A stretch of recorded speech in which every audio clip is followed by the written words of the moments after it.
ప్రభుత్వ సంక్షేమ పథకాలు అమలై అధికార కార్యక్రమాలు నడవాలంటే ఉన్నత క్షేత్రస్థాయిలో సిబ్బంది ఉండాలి.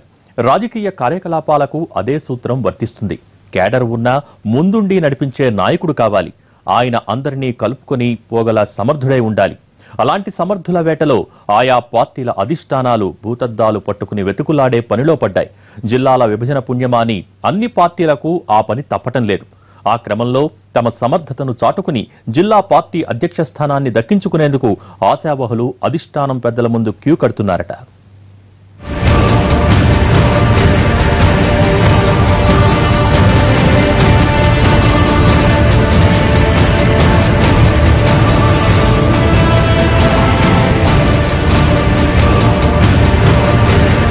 తెలంగాణలోని కొత్త జిల్లాల్లో ప్రభుత్వ పాలన ఇప్పుడిప్పుడే గాడిలో పడుతోంది.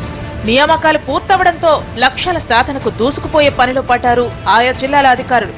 తమ సత్తా నిరూపించుకునేందుకు పర్యటనలు, తనిఖీలు, రికార్డుల తిరగవేతలు అంటూ క్షేత్రస్థాయిలో అలుపు సొలుపు లేకుండా కాలికి బలపం కట్టుకుని తిరుగుతున్నారు. కొత్త జిల్లాల ఏర్పాటుతో కలెక్టర్లు, పోలీస్ కమిషనర్లు, ఎస్పీలు, ఇతర అధికారులు వచ్చినట్లే ఆయా పార్టీలకు కొత్త అధ్యక్షులు రావడం తప్పనిసరి. దాంతో జిల్లా సారథ్య బాధ్యతల అభ్యర్థుల వేటలో పార్టీల హైకమాండ్లు బిజీగా ఉన్నాయి. ఆ క్రమంలో పార్టీ పదవుల ఆశావాహులు అధిష్టానం ముందు తమ సమర్థతను నిరూపించుకునే పనిలో పడుతున్నారు. అందులో భాగంగా కొత్త జిల్లాల నేతలు ఇప్పుడు తమ మకాన్ తాత్కాలికంగా హైదరాబాద్ కు మార్చేస్తున్నారు.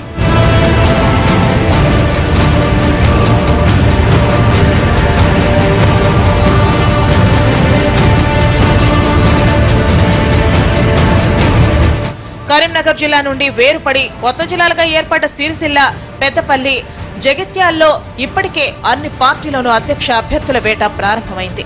ప్రస్తుతం ఆయా పార్టీల జిల్లా అధ్యక్షులు, కార్యదర్శులుగా ఉన్నవారు ఏదో ఓ జిల్లాకే పరిమితం కావాల్సిన పరిస్థితి నెలకొంది. ఇలాంటి పరిస్థితుల్లో కొత్త జిల్లాలకు కొత్త అధ్యక్షుల ఎంపిక అనివార్యం అయ్యింది. ఆయా పార్టీల అధిష్టానాలు తీసుకునే నిర్ణయం ఆధారంగా ఈ నియామకాలు ఉండనుండడంతో తమ బలగాలను అక్కడ ప్రదర్శించేస్తున్నారు పదవులను ఆశిస్తున్నవారు. ఆ క్రమంలో జిల్లాలో అందరికన్నా ముందు సిపిఎం 4 జిల్లాలకు కార్యదర్శులను ప్రకటించింది. సిపిఎం కార్యదర్శులుగా కరీంనగర్ కు గేట్ల ముకుందరెడ్డి, పెద్దపల్లికి వై యాకయ్య, జగిత్యాలకు బి సారంగపాణి రాజన్న, సిరిసిల్లకు పంతం రవిలను నియమించింది. దాంతో మిగతా పార్టీలోనూ ఈ కొత్త జిల్లాల నియామక తేనెతుట్టె కదలటానికి సిపిఎం పార్టీ కారణమైంది.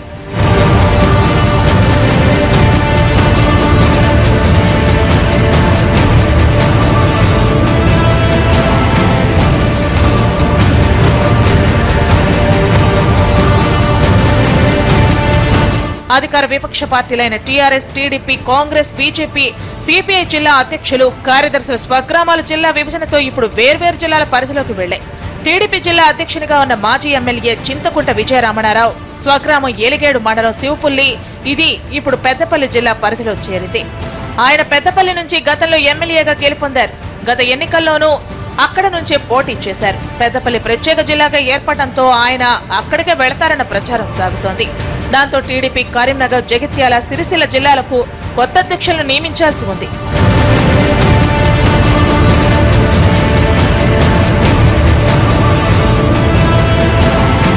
కాంగ్రెస్ జిల్లా అధ్యక్షుడు కటకం మృత్యుంజయం స్వగ్రామం గంభీరావుపేట, అది సిరిసిల్ల జిల్లా పరిధిలోకి వెళ్లింది. అయితే మృత్యుంజయం దశాబ్దాలుగా కరీంనగర్ లో ఉంటున్నారు. గతంలో ఆయన ఎమ్మెల్యేగా డీసీసీబీ అధ్యక్షునిగా పనిచేశారు. దీంతో ఆయన కరీంనగర్ జిల్లాలోనే కొనసాగుతారా లేక సిరిసిల్ల వైపు మొగ్గు చూపుతారా అన్నది పీసీసీ ఆయన అభిష్టానికే వదిలేసే అవకాశం ఉందంటున్నారు. ఆయన రాజన్న సిరిసిల్ల జిల్లాకు వెళితే కరీంనగర్, జగిత్యాల, పెద్దపల్లి, ఇక్కడ ఉంటే రాజన్న పెద్దపల్లి, జగిత్యాల జిల్లాలకు అధ్యక్షులను ఎంపిక చేయాల్సి ఉంటుంది.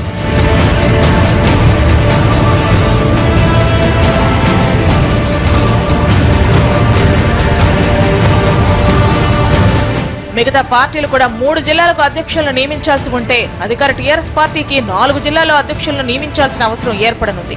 ప్రస్తుతం టీఆర్ఎస్ జిల్లా అధ్యక్షునిగా ఉన్న ఈద శంకర్ రెడ్డి ఇటీవల రాష్ట్ర నీటిపారుదల అభివృద్ధి సంస్థ చైర్మన్ గా నియమితులయ్యారు. ఈ నేపథ్యంలో కొత్త అధ్యక్షులను నియమిస్తారనే ప్రచారం సాగింది. ఈ లోపే జిల్లాల విభజన జరిగిపోయింది. ఈ లెక్కను చూస్తే ఆ పార్టీ 4 జిల్లాలకు అధ్యక్షులను ఎంపిక చేయాల్సి ఉంటుంది. ఒకవేళ శంకర్ రెడ్డిని జిల్లా అధ్యక్షునిగా కొనసాగించే అవకాశం ఉంటే ఆయన పెద్దపల్లి జిల్లా ప్రెసిడెంట్ అయ్యే అవకాశం ఉందంటున్నారు. ఎందుకంటే ఆయన స్వగ్రామం ఊసన్నపల్లి పెద్దపల్లి జిల్లాలో చేరింది. అప్పుడు మిగతా 3 జిల్లాలకు అధ్యక్షులను నియమించాలి. ఇక బీజేపీ జిల్లా అధ్యక్షుడు కొత్త శ్రీనివాసరెడ్డి, సిపిఐ జిల్లా కార్యదర్శి కోమటిరెడ్డి రాంగోపాల్ రెడ్డి ఇద్దరు కరీంనగర్ జిల్లాకు చెందిన చిగురుమామిడి మండల వాసులే. దీంతో కరీంనగర్ జిల్లాకు ఆ రెండు పార్టీల అధ్యక్షులుగా వారే కొనసాగుతారు. మొత్తం మీద తెలంగాణ వ్యాప్తంగా అన్ని కొత్త జిల్లాల రాజకీయం ఇలాగే కనిపిస్తోంది.